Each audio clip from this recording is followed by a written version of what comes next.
So, today we're going to talk about how to lead a small group discussion about coming to college. This is an activity created by Stanford researchers and it is inspired by the social psychology study done by Walton and Cohen in 2011. To make sure you have the full access to the full report, I have attached the reference here, so feel free to pause if you'd like to take a look at it. Okay, so let's briefly talk about the study, so that as the discussion leaders, you understand the science behind this activity, and you'll also be able to explain it to the students in your group if anybody asks.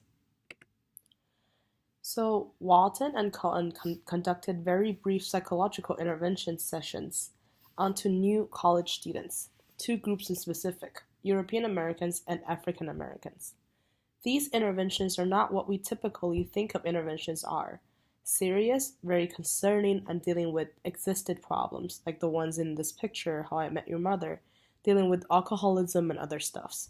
These interventions, like the one that we're about to do, aim to make students think that everybody coming to college shares the same difficulties, anxieties, concerns, and any other sort of negative feelings that they may have. So pretty much any other sort of negative feelings that students may face coming to college. Hopefully, knowing that other students are going through the same thing will create a sense of belonging and community, so students wouldn't feel as alone. Social belonging, the sense of community, the sense of having positive relationship with others is the fundamental human need. And guess what? The study result did find that a higher social belonging is correlated with a lot of great outcomes.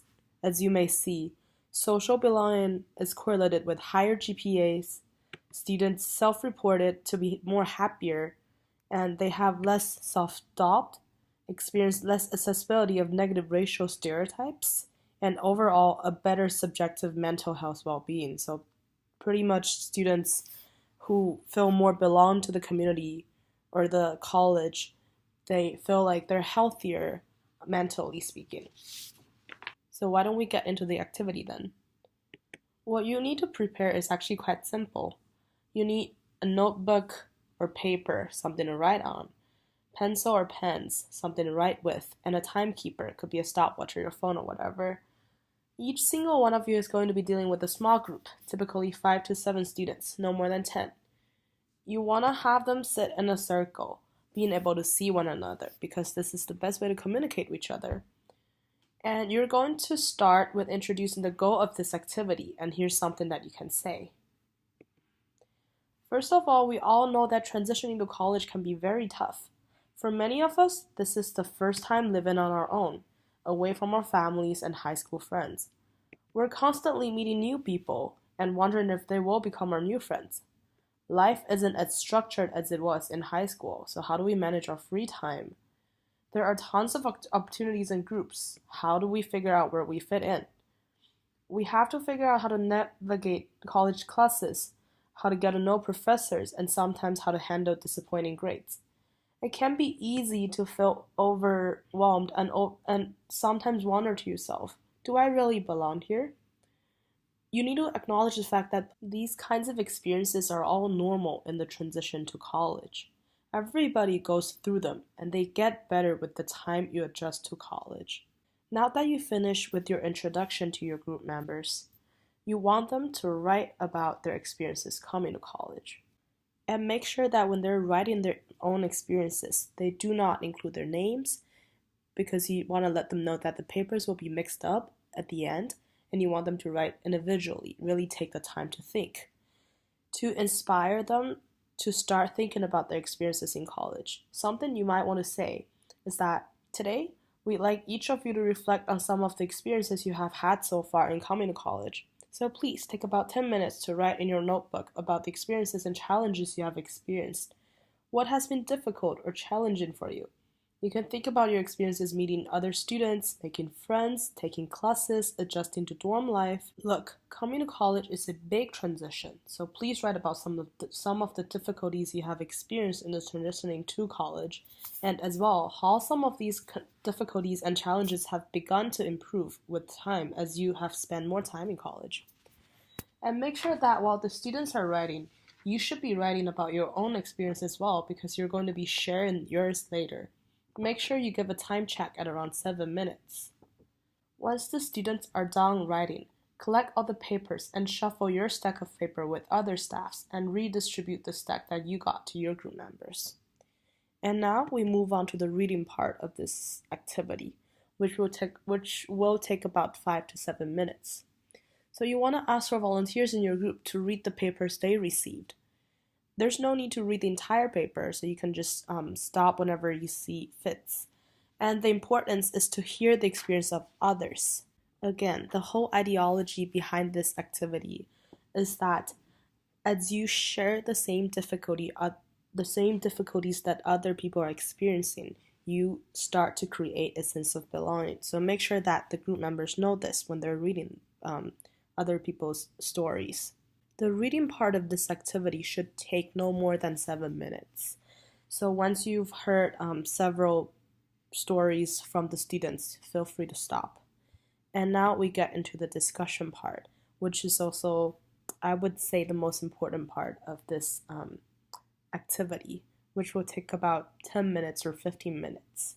How you want to start with is just by asking volunteers to share about their experiences, writing their own reflections. And some of the possible questions could be, what experiences or feelings or themes are common across several of the papers we read?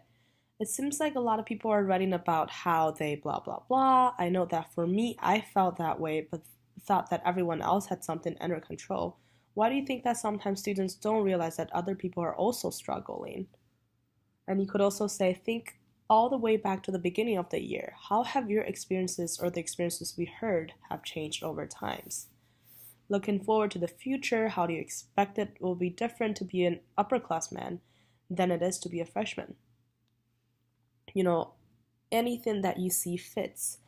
Hopefully students will be actively engaging and participating in this group discussion, but if they don't, feel free to go around the circle if you need.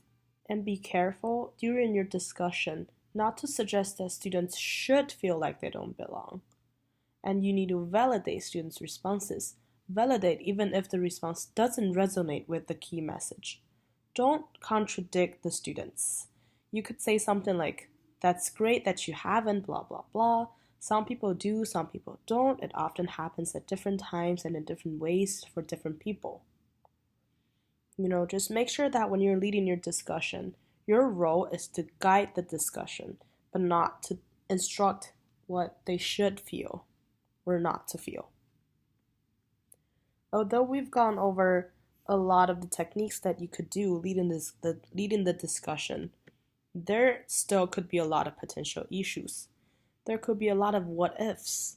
What if a student says something that's off topic or inappropriate?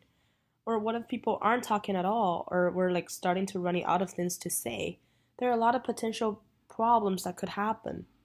So what we're going to do is that you are going to move on to the next section, which is going to be a formative quiz. That's going to let you have the opportunity to voice your opinion on these what ifs. And I'll also provide the researchers' answers in regards to what's the most appropriate behavior to these what if questions. So thank you for watching this video, and make sure that you go on to the second part of this activity, which is the quiz part, and it'll help you to successfully navigate through these what if questions.